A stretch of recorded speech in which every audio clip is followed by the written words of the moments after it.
खुश नसीब इंसान ये है मोहम्मद सादिक नगमी बरहानपुर, मोहम्मद हकीम धर्मपुरी मध्य प्रदेश, मोहम्मद रहमत अली बिस्वा, मोहम्मद शकील जलालपुर और मोहम्मद शान आलम बिस्वा जो सूफी साहब के हकीकी भतीजे हैं।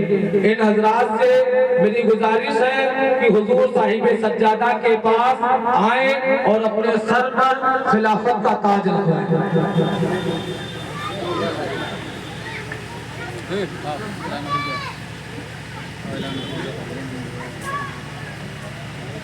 जिनके जिनके नाम लिए गए वो सब लोग पहुंच जाए हजरत के पास।